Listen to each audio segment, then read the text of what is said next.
Okay, so we will try and complete that essay by Tejaswini Niranjana today. ഇന്നലെ നമ്മൾ അതിന്റെ first 2 sections introduction and first 2 sections ആണ് എടുത്തത്. ഇന്നിപ്പോ നമുക്ക് തേർഡ് സെക്ഷൻ മുതൽ അങ്ങോട്ട് തുടങ്ങാം. So in the third section, Tejaswini Niranjana is discussing the impact of feminist concerns on disciplines in India, where women's studies courses became the earliest site within the university for the elaboration of cultural studies concerns, such as the analysis of signifying systems or of the production of cultural meaning. So basically, as we already mentioned, her major argument is that cultural studies in India and in other Asian countries is dependent on feminism. Feminism, cultural studies owes a debt to feminism എന്നാണ് അവർ പറയുന്നത്. അപ്പോൾ cultural studies concerns എന്ന് നമ്മൾ പറയുന്ന പല കൺസേൺസും മുൻപേ ആദ്യം മുതലേ നമ്മൾ കണ്ടുവരുന്നത് ഫെമിനിസത്തിലാണ്. And it is only in 1990s, specifically 1995, which she mentions that cultural studies is named as a discipline in India. But even before that, what we call cultural studies concerns were already being looked at. And feminism was one of the places where that was happening, one of the spaces where that was happening. And what are some of these cultural studies concerns? She says the production of cultural meaning. How is cultural meaning produced, and what are the signifying systems through which such meanings are produced? These are some of the important concerns of cultural studies, and those were elaborated in academic spaces, in university spaces. Initially, the earliest site was feminism or women's studies classrooms, women's studies courses. And she says women's studies has contributed to all fields. Women's studies is not just a very small field, but rather it is a very broad range of concerns. It has contributed to literary criticism, to history, to sociology, to political science, and to all kinds of, to legal studies, all kinds of disciplines. So in this section, she's going to elaborate on, or she's going to detail the influence of women's studies or feminism, both feminist politics and feminist theory on different disciplines in India, on different subjects in India. So women's studies contributed to both the rupturing of disciplines, rupturing not in a negative sense, but rather the traditional disciplines were challenged. They were questioned. Their basic assumptions were questioned by feminism and by women's studies courses, and they had to realign themselves in order to take into account those kinds of questions and concerns as well. And this resulted in the strengthening of interdisciplinary scholarship. And interdisciplinary scholarship is basically what led to the formation of cultural studies as a discipline. So the kind of questions that were posed in literary studies, in history, in sociology, in legal studies, and many other different kinds of subjects started having some kind of a convergence.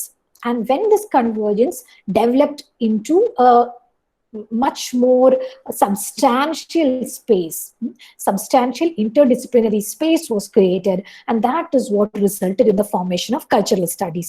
So therefore, ഈ interdisciplinarity ഉണ്ടാക്കുന്നത്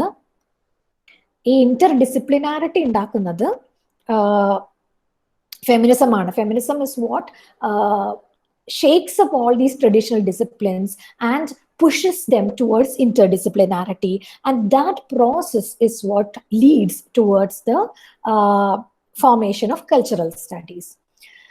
And critiques of colonialism, nationalism, developmentalism in relation to modes of representation, epistemological frames, conceptual political histories, etc., which have been crucial to the emergence of cultural studies in India, have found elaborate articulation in women's studies. അപ്പോൾ ഇന്ത്യയിലെ cultural സ്റ്റഡീസിലെ ഏറ്റവും crucial ആയിട്ടുള്ള, ഏറ്റവും important ആയിട്ടുള്ള ചില ആ cultural സ്റ്റഡീസിന്റെ എമർജൻസിന് ഏറ്റവും important ആയിട്ടുള്ള ചില ആസ്പെക്ട്സ് ആയിരുന്നു critique of colonialism, basically post colonial theory, the critique of nationalism, and the critique of developmentalism. So there is political science aspects and sociology aspects and history aspects and economics and aspects, and then of course literary criticism different aspects. And ഇതെല്ലാം കൂടി ചേർന്ന് വരുന്ന പലതരം critiques ആണ് they led to the emergence of cultural studies in India. And all these issues, whether it is colonialism, nationalism, developmentalism, etc., were already being discussed in women's studies. So that is how women's studies has been a significant early site for working out post-colonial critiques or critiques against nationalism, critiques against developmentalism, etc. And now in the next couple of paragraphs, she is going to give a broad overview of the feminist scholarship or women's studies scholarship in different disciplines. So we will not go very deeply into those, but we will just read through that to see who are the important scholars, what are the important interventions they have made, and in which subjects or which disciplines. A glance at the kind of scholarship we have been drawing upon in cultural studies shows that much of it comes out of women's studies concerns and is by and large by women scholars. So on the one hand, women studies il undayirunna concerns aanu pinnീട് cultural studies ile concerns ആയി മാറുന്നത്. On the other hand, ഇത് ഈ work ചെയ്തിരുന്ന early scholars അധികവും women scholars ആയിരുന്നു. Women scholars മാത്രമല്ല, male scholars were also there, but there were a lot of women scholars who were involved in this kind of work. And then she says she is going to give a list. It is not an exhaustive list. Ee list il parayna aalukal matramalla alleki list il parayna books o topics o matramalla, there were many other topics also, but she is saying for the very fact that this is not an exhaustive list, idu matralla iniyum undu, but she is going to give us a list which is itself very substantial and therefore it is very impressive. And she's going to talk about different areas. First of all, landmark anthologies with important introductory essays such as Women Writing in India, edited by Susi Tharu and K. Lalitha in 1991, Recasting Women, Kumkum Sangari and Sudesh Ved in 1989, and A Question of Silence, edited by Mary John and Janaki Nair in 1998. These are some of the early anthologies of women's writings by women and writings about women. And these editors didn't just compile such writings, they also wrote very important introductory essays. So you must be familiar with this women writing in India. We have a copy in our college library as well. Women writing in India is one of the very important anthologies of women's writing from different parts of India, from different languages. There have been translations and all kinds of things, and they were edited together by Susi Tharu and K. Lalitha. And the editors have a very long and detailed introductory essay. So many of these people, because this was at that time, these were some of the early and only works compiling writings by women and writings about feminism. So because of that, it was very important that they write introductory essays. So the introductory essays were also extremely important in drawing out a field, in showing us what is this field of women's writing or of women's studies. And the pieces being compiled in that anthology were also very important. So these anthologies provided us with glimpses of feminist scholarship across disciplinary boundaries. So those are anthologies. Then in historical writing, the works of Tanika Sarkar on 19th century Bengal and the making of the Bhadra Mahila, that is one of the works, Tanika Sarkar. Bhadra Mahila means in Bengal, actually the middle class or the upper middle class, they are called the Bhadra Lok, and the Bhadra Mahila means the upper caste, middle class woman, slightly aristocratic, that kind of woman. So this idea of Bhadra Mahila, how was that constructed in Bengal? That was studied by Tanika Sarkar, 19th century Bengal. Then Uma Chakravarti on the Vedic Dasi, Lata Mani on the discursive formation of Sati, the practice of widow burning, Janaki Nair on Devadasis and women and colonial law, S. Anandi on women in the non-Brahmin movement, G. Arunima on transformations in the matrilineal family in this Marumakkatayam tradition in Kerala, and Urvashi Bhutalia, Ritu Menon, and Kamala Bhasin on partition and women and the Hindu right. So all these are important works done in history. So how women studies contributed to history, these are some examples. And what most of these writers did was they took the existing historiography and they challenged it from the perspective of women. They asked questions, they challenged it from the perspective of women, and therefore they were able to completely realign the questions of history. So that is the contribution of feminism to historical writing. Then in literary studies, Susie Taru, Jasodhara Bagchi, Kumkum Sangari, and Rajeshwari Sundar Rajan. As well as V. Geeta, Vidyut Bhagwat, and Kavita Punjabi. So all these people have looked at different cultural political issues, including the issues of caste, oral histories, women and violence, etc. And their work has also influenced the syllabus of cultural studies in many universities. Then in art history, Geeta Kapoor and Tapti Guha Thakurta, they have written very insightfully on women artists. In sociology and anthropology, Veena Das, Patricia Oberoi, Sharmila Rage, etc., women's studies scholars such as Mary John and Vasant and Kalpana Kannabiran, all of them have worked on different aspects. So if you read that paragraph in detail, you will know a little bit of which area that they worked on. Then in political science, major study on Muslim women by Zoya Hassan and Ritu Menon, Nivedita Menon's work on politics and the law. In legal studies, the scholarship of Flavia Agnes, Maitreyi Mukhopadhyay, Ratna Kapoor, and Madhu Kishwar. In economics, the work of Sharada Muni, Govind Kelkar, Bina Agarwal, and Padmini Swaminathan. In film studies and cultural theory, the work of Lalita Gopal and Shohini Ghosh and Ranjini Majumdar, among others. There are many other women scholars of cinema as well. Then in filmmaking, a host of feminist directors, and at the time that she is writing, that is around 2007, people like Deepa Dhanraj, Madhushri Datta, Reena Mohan, and Paramita Vora. But today we know there are many more female directors in India, film directors. In addition, she says there are a new generation, and this is funny for us now because many of the people that she's talking about are highly established now. But at that time that she was writing, she considered them to be a new generation of scholars, including Praveena Kodoth. Praveena Kodoth is also somebody who worked on gender, matrimony, etc. in Kerala. J. Devika, I am sure needs no introduction. All of you know her.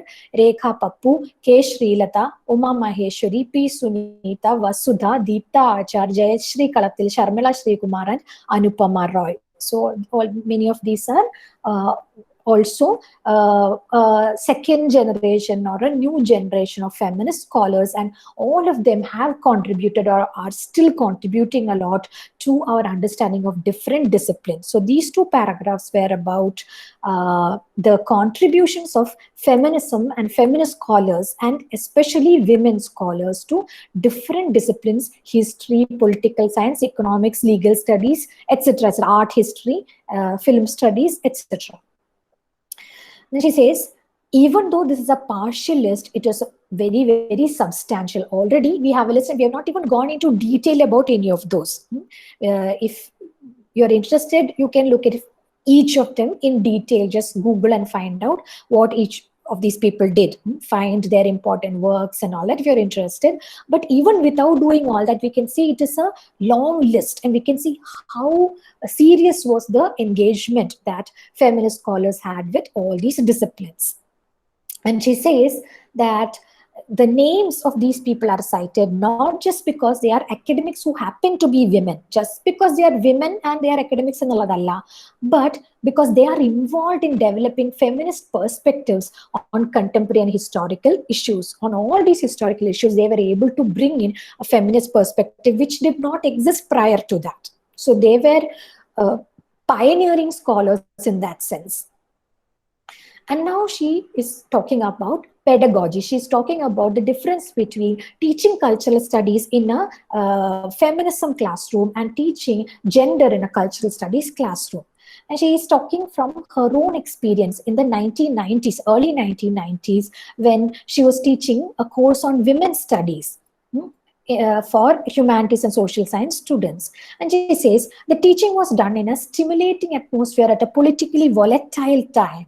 We were carrying forward the legacy of the 1980s women's movement and participating in the ongoing political debates of the 1990s. So here she is talking about, she's referring to the debates around the massive participation of women in the anti-Mandal agitations in the early 90s, which opposed reservation in education, and also in Hindu right-wing movements in the context of the Babri Masjid demolition.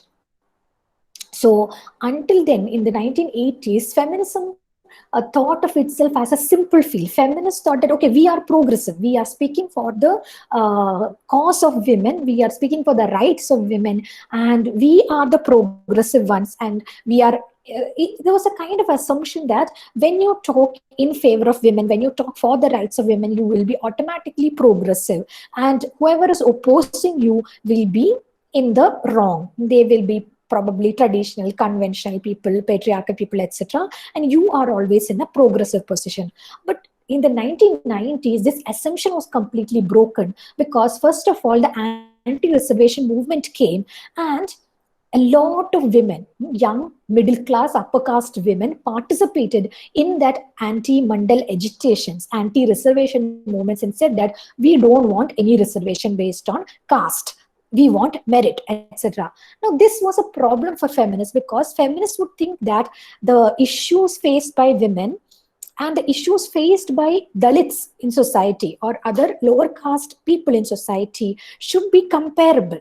So women should ideally support Dalits, and there should be some kind of a common ground for women and Dalits, OBCs, and other lower caste people to talk about their problem, because all of them are equally affected by Brahmanical patriarchy. However, when this anti-Mandal agitation happened, they realized that a lot of women did not look at it that way. For them, even though they were being marginalized as women, even though they were being oppressed as women, they were still part of an oppressive social structure because of their caste location. Because many of them were upper caste, they wanted to maintain their caste privileges. So that was a moment of recognition for feminism in India. Similarly, there was always this assumption that the Hindu right wing, for example, was very traditional, conventional, patriarchal, etc. And women would always stand against that. But again, we started seeing a massive participation of women in right-wing movements. Of course, this is not only in India or only in the right wing. There were all kinds of situations where you think that something is a traditional, conventional, patriarchal ideology, but you still see women going towards that. But it was extremely important in the case of India because this right-wing movement was also a very majoritarian cultural movement, and women started going to that. Despite the fact that right-wing movement might be also steeped in majoritarian patriarchy, but still, so these problems had to be faced, and that question came into prominence after the demolition of the Babri Masjid. It was after the demolition of the Babri Masjid that suddenly all these questions about majority, minority, culture, religion, etc. Came to the fore in India, and feminists suddenly realized that they were divided. So these are the things that these are the context that she's talking about when she says the ongoing political debates of the 1990s. And the 1980s women's movement was a very strong movement. So they had the legacy of that movement, but at the same time, they had to deal with the political debates, the new political debates, debates relating to caste, community, etc., that were brought up by all these incidents in the 1990s. And she says, even though feminism was challenged, and just like feminism had challenged and ruptured the other disciplines, feminism itself faced a lot of challenges because of these new identity-based movements and questions. But feminism welcomed those challenges. This is what Tejaswini Niranjana claims, she says, in her women's studies classroom, raising such questions of culture was an exhilarating activity. It was possible. And she says, this is not just in India, in many Asian cultures, there was a need to formulate critiques of our culture from a feminist perspective. So you don't just talk about the problems of women, but rather you use feminist concerns and feminist frameworks in order to talk about other kinds of discrimination society as well, other kinds of cultural problems as well, issues as well. And this is not something restricted alone to India, but she says this is something that we can see in other Asian contexts as well. So in the case of feminism, it was possible, or feminism was actually invigorated by the by all these challenges and questions. However, she says raising gender questions in the cultural studies classroom provided a different sort of experience. It was a completely different thing then. So in a feminism classroom, in a women's studies classroom, when all these questions of culture came, they were able to deal with it. Whereas in the cultural studies classroom, when gender questions were being raised, that did not get the same kind of response. And here we are not talking about typically patriarchal students or anything. We're talking about academic situations, university departments where students are used to debating about all these things, but still somehow there was a resistance towards talking about gender. And some of the reasons that she talks about are sometimes the pedagogic problem was that the emergent common sense of cultural studies, sometimes coinciding with feminist political correctness, was seen by some students as constricting. So feminism was something that many students started seeing as, oh, feminism is just about being politically correct. So we can't talk like this. If we talk like this, if we make that joke or this joke, then we will be seen as being sexist. So feminism is just constricting us. It is not letting us be free. So that was one challenge or one problem that many students raised against feminism. Then metropolitan women students who have benefited from the achievements and struggles of the women's movement, but are not interested in claiming the politics and conceptual vocabularies of feminism, are visibly an early 21st century phenomenon in India. This is another issue that she found out, that there are many women students, metropolitan women students coming from the cities, who have benefited from feminism. So a lot of the privilege that they have in society are because of feminism, because of the histories and the struggles of feminism. But they themselves, so they don't want to let go of those privileges. They will use those privileges. At the same time, they don't want to believe in feminism. They don't want to use the political and conceptual vocabulary of feminism. And that is, she says, it is an early 21st century phenomenon in India. Before that, in the late 20th century and all, we could not see that kind of a situation. Either there were women who wanted to be very traditional, or there were women who wanted to be modern and also feminist. But here she's saying there is a generation of women who want to, who have benefited from feminism, but who don't want to identify as feminist. And she's saying that this also leads to some kind of a simultaneous disavowal and professionalization of feminism. So on the one hand, nobody wants to say that they are feminists. It's as if it is somehow very boring or very embarrassing to say that I am a feminist, because to say that you are a feminist is to be very passionate about your politics, and that is what many people think that is very boring or very passé. It's an old-fashioned thing. But feminism also becomes very marketable in a different way, because now there are many gender studies, not just gender studies courses, but many gender sensitization programs. And everywhere now, gender becomes a highly marketable thing. So there is a very ambiguous way in which people look at gender. You don't want to look at gender from a political perspective or a theoretical perspective, but you still use that element of gender in order to market it. So that is another aspect. Then Some other students say that they have done too much feminism. This means that they have already, they feel that we have heard too much about feminism. It doesn't mean that they have participated in feminist struggles or anything, but they have said, they say that we've been talking about feminism for such a long time. So they're, again, they feel that it is old fashioned. They don't want to, they've been exposed too much to it, and they feel that there is nothing more to learn from that. Some other people might have a problem with what they see as the strident nature of feminist protest. So people think that feminism is all about, in the old sense, bra burning, or about being very politically aggressive. So they think that they don't want to be very aggressive. So I don't want to associate myself with that. Like with that recent incident we saw where a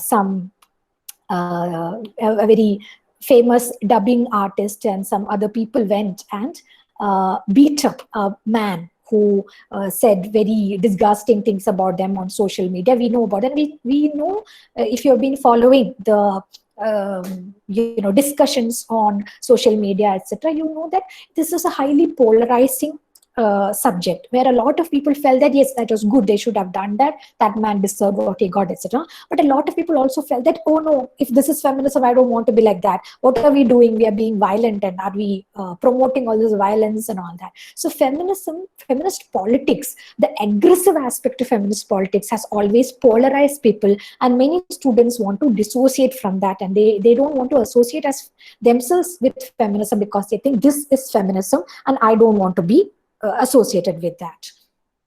Then another problem, of course, is the discomfort that many students feel, especially students who don't come from an upper caste background, who don't come from a majority community, who don't come from cities, etc. They might have a lot of discomfort with the question of caste in feminism. So how does feminism deal with caste? So their problem might be that feminism claims to be for everyone, but actually it is something that only talks about the problems of upper caste women, or it doesn't look at the issues of lower caste women or Muslim women or women from rural areas, etc. So that could also be a problem for some students. And for some other students, it could be exactly the opposite. For them, the problem might be that. For the second section of students, the problem might be precisely that feminism is trying to engage with caste, community, etc. So if I go into that, I will have to deal with all these things, and I don't want to deal with all these things. So that could also be a problem. So there are many different reasons why students have a resistance towards feminism. And this, she's saying from her experience of trying to teach gender studies, or trying to raise questions of gender in a cultural studies classroom. And she's saying, in order to grapple, so this is not just a pedagogic problem. One might think this is just a problem inside the classroom. It's a problem of how to teach gender in a cultural studies classroom, or culture in a gender studies classroom. But this problem of how to teach cannot be separated from historical understanding of the relationship between feminism and modernity. And that is why she says all this, she has tried to detail the relationship between feminism and modernity in India and other Asian countries, and how that is different from feminism's relation with culture and modernity in Western contexts. And she says these are the questions that interest her. What happens when we complicate our narratives of modernity, as cultural studies has been doing? What sort of impact does this have on our feminist initiatives?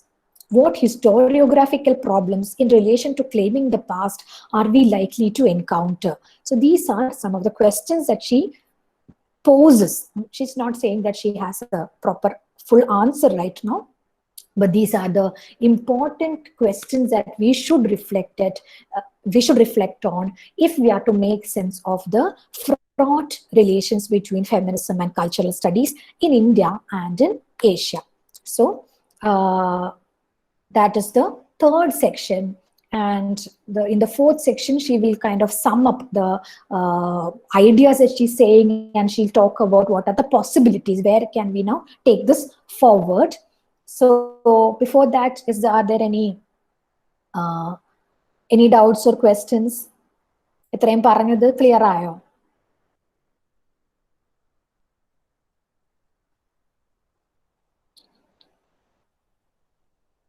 നിങ്ങളൊക്കെ അവിടെ തന്നെ ഉണ്ടോ? മനസ്സിലായി. കുഴപ്പമില്ല, continue ചെയ്യട്ടെ. Okay ma'am. Okay. എന്തെങ്കിലും ഉണ്ടെങ്കിൽ ഓർത്ത് വെക്കുക. If you have any doubts or questions, ഓർത്ത് വെക്കുക. അല്ലെങ്കിൽ you can type it in the chat or something, and then after completing the last section we'll again try and get back to it. പെട്ടെന്ന് അത് തീർക്കാൻ നമുക്ക് നോക്കാം. Okay, so the fourth section. Now she says that from discussing the linkages between the questions of cultural analysis and questions of feminism in the classroom, she will move on to a brief account of what cultural studies theorizations in relation to gender, both present and future, can achieve. Where can we go from here, basically? And she says in the 1990s, if you look at the past 1990s, cultural theorists as well as feminists tried to theorize religious identity questions such as the demand for a uniform civil code, the incorporation of women in right-wing Hindu majoritarian politics, the caste questions such as the anti-Mandal, anti-lower caste agitation, Dalit feminism, etc., and institutions such as the law and the university. So we have already mentioned some of these things, and I think that is clear. I will not go into that in greater detail. Questions about how, for example, the Uniform Civil Code, if you are familiar with that, the Uniform Civil Code is basically an idea that there should be one civil code for all the people in a country, rather for things like marriage, inheritance, and those kind of things, marriage, divorce, inheritance, and many other things. And for a long time it was a very, very fraught question, because in India there are different kinds of communities with their own rules and regulations and all that. And if there is a uniform civil code, now we know what has been happening with the uniform civil code, but anyway, we will not talk about that right now.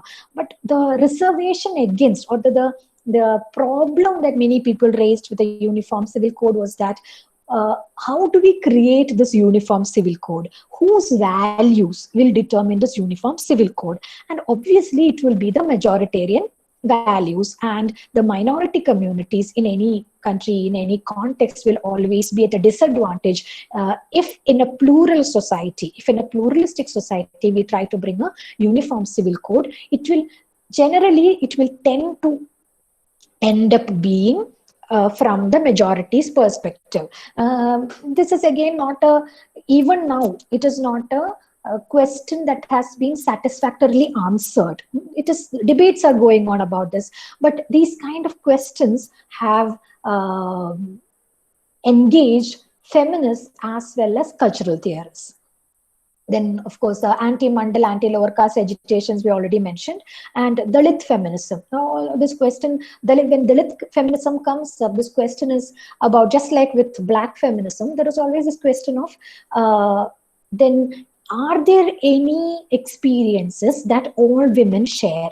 Can we say that there are some experiences that all women share, and therefore women can talk about their experiences irrespective of caste and community?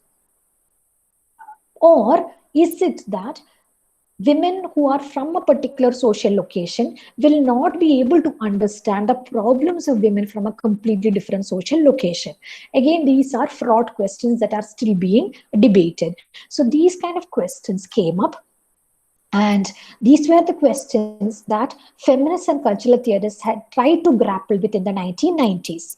Now, in the early 21st century, we occupy a significantly reconfigured terrain. Ippo namukkulla academic space, whether it is cultural studies or feminism, that what exists today, what you guys would be familiar with right now, is a terrain that has been shaped by these historical processes. ഈ debates കാരണം ഉണ്ടായി വന്ന evolve ചെയ്ത് വന്ന ഒരു പുതിയ റീകോൺഫിഗേർഡ് ടെറേൻ ആണ് ഇന്ന് നമ്മൾ കാണുന്നത്. And today our preoccupations include sexualities, masculinity and the public sphere, conjugality, feminist epistemology, and the exploration of the emergent possibilities for women in a globalizing space.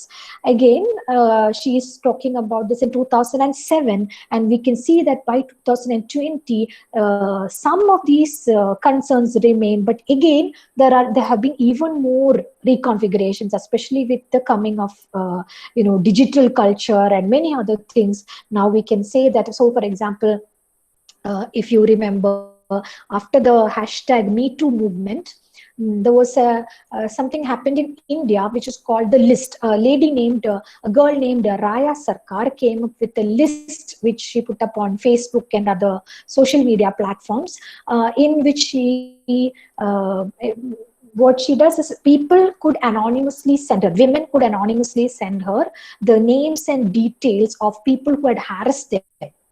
And she would put that up. And that created a lot of rupture between feminists, between an earlier generation of feminists and a new generation of internet savvy feminists of the digital age. Those kind of things. So in 2020, now when we look at this terrain, it has changed even more than when she has written all this. But the basic idea is that this terrain keeps changing, and whatever we have today is as a result of all those changes. So, which is not to say that we should dismiss the earlier questions. Pare questions no importance illa ennalla, but rather we should elaborate on the ways in which the older questions have been reconstituted onto newer terrains. Now, this is the important thing that we should do. Now she talks about certain areas in which feminists can contribute critical perspectives, and the first one she talks about is pornography. So in the 1980s and 90s, many times women's groups, the women's movement actually called for the banning or withdrawal of films, hoardings, and other visual representations that were considered degrading to women. So in the 1980s and 90s, one of the important things that the feminist movement or the women's movements looked at was to look at different texts, including film texts and other advertisements and many other things, where they would look at whether those represented women in a bad way, whether there were representations that were degrading to women, and these movements asked for the withdrawal or the banning of such texts, such films and hoardings and things like that. However, she says now today more and more we are confronted with situations where the demand for banning produces unanticipated effects. So banning, now we know that many people are asking for bans, right, for all kinds of reasons. But she's saying even apart from that, we have started looking at different consequences of banning. Now she gives a few examples, and she says these are recent examples, but to us they are not recent. She's talking about things that happened in the mid-2000s. First one, she says, in the recent dance bar controversy in Mumbai, for example, this is something that happened in 2005. Okay, a Hindi film's item number was not censored by the film certification authorities, but a bar dancer's performance of it was criticized and used as a pretext for shutting down dance bars. So in Mumbai in 2005, there was a law that said dance bars should be shut down. And this was based on a bar dancer's performance of an item number. You know what an item number is, right? From a Hindi film. And the interesting thing is that that particular film, that in that film, that item number was not censored.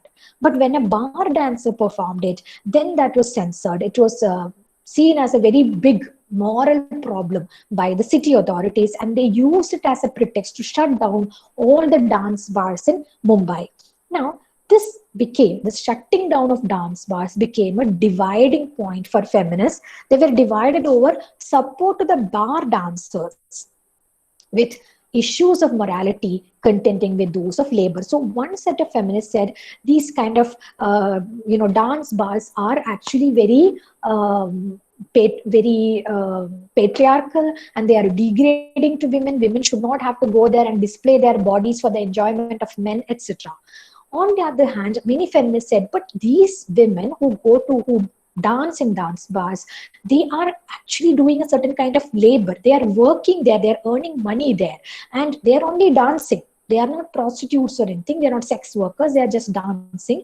And if you close down all these bars, which is actually what happened, many of these women are out of jobs, they don't have a way to survive, so many of them went into sex work. So this became a big problem.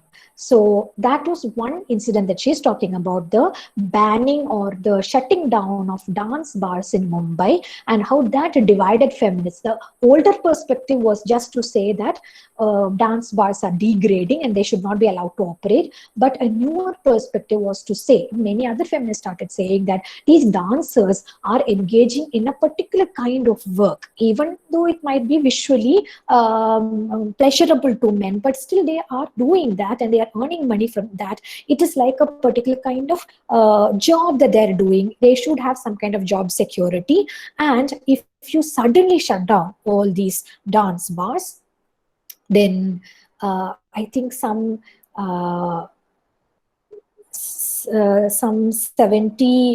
700 dance bars were shut down in Mumbai during that particular year, 2005. And this pushed some 70,000 bar dancers out of work. So some 70,000 bar dancers only in Mumbai were out of work. So this was one issue.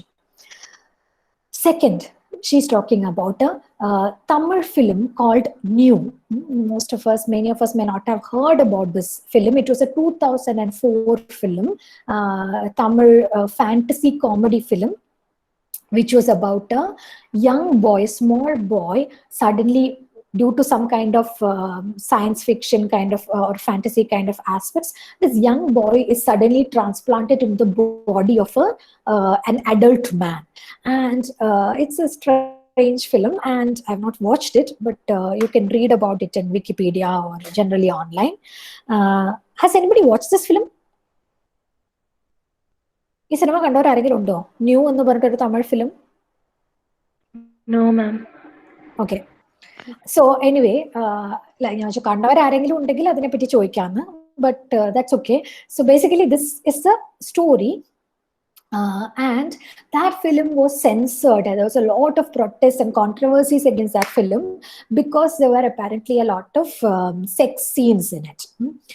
So what did it mean for feminists when the Tamil film New was recently banned for obscenity? Again, not recently, it was 2004, but when she was writing, it was recent, because it narrated the story of a young boy in an adult body.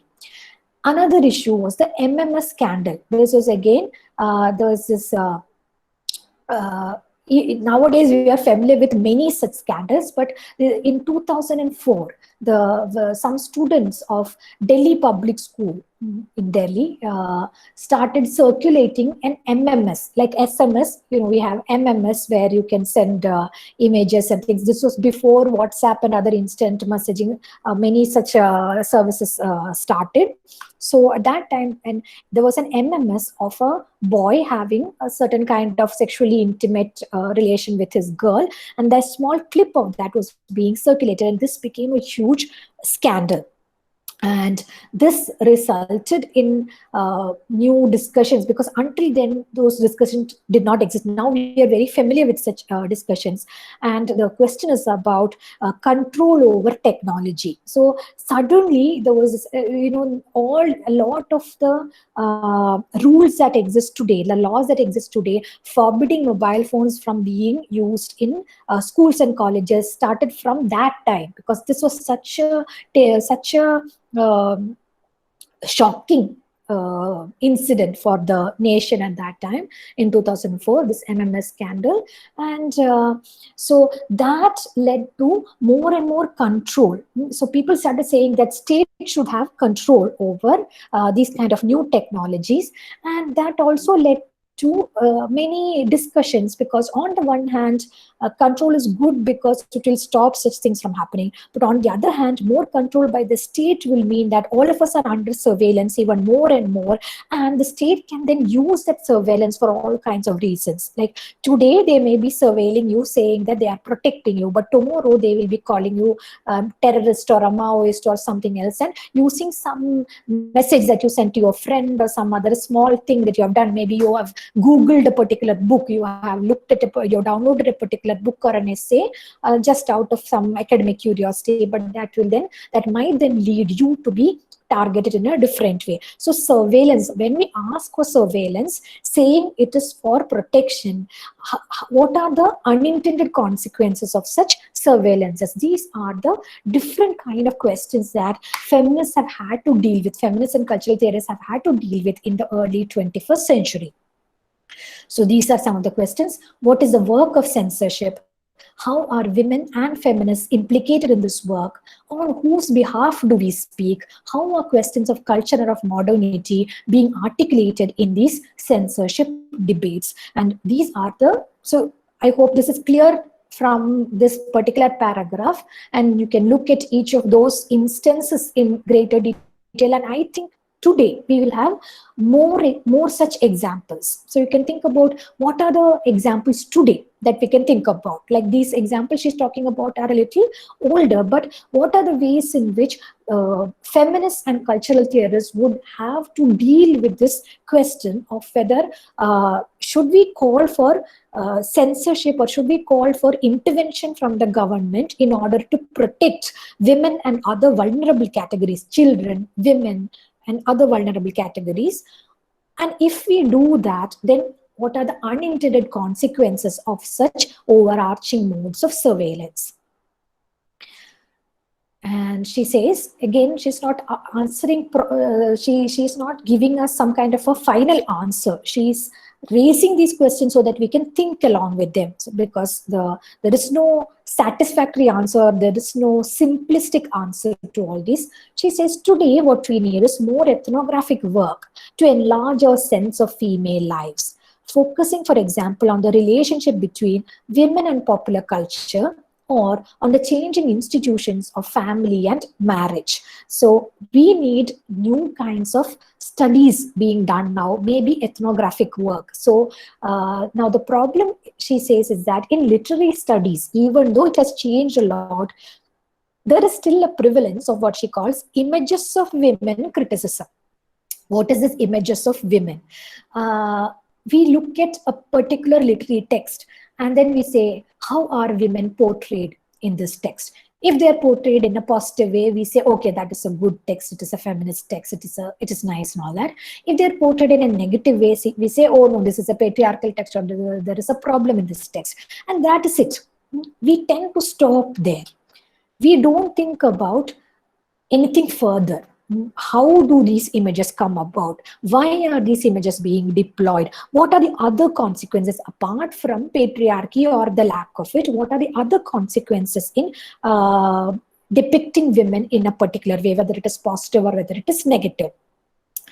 And she says, we need to critique this images of women type of criticism in order to study representation in a much sharper way. Now, I will give you an example from some recent cultural texts. One example I can think of is if you look at some films today, film like what is that? Mars, well, a Hindi film. I think Mission Mangal or something Mangal. There is a Hindi film which is about Akshay Kumar is the main character, and then there are Vidya Balan and the many other women characters, and it is basically focusing on all these women and how they contributed to the creation of this spacecraft that is supposed to go to Mars.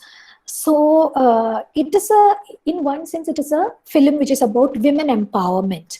But if you study that film, and many such films nowadays which focus on women empowerment, if we study them in a bit more detail, we will realize that women empowerment is presented as a trope in order to further a different ideological agenda, because this Mission Mangal is actually about it is a kind of propaganda film.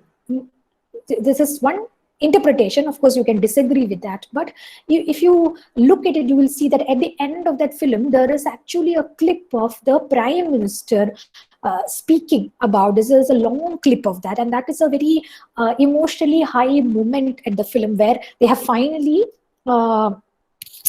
they have finally succeeded in creating this spaceship despite a lot of problems, despite problems including patriarchy and many other issues that these women have to deal with at home and in their job spaces. So it is presented as the victory of women over all kinds of conventional structures, but it is this image of victorious women, or the image of women power, is being mobilized in order to further certain other ideologies like patriotism, nationalism, especially Hindu majoritarian nationalism in the current political context, and also the current central government. It is a propaganda of that particular government as well.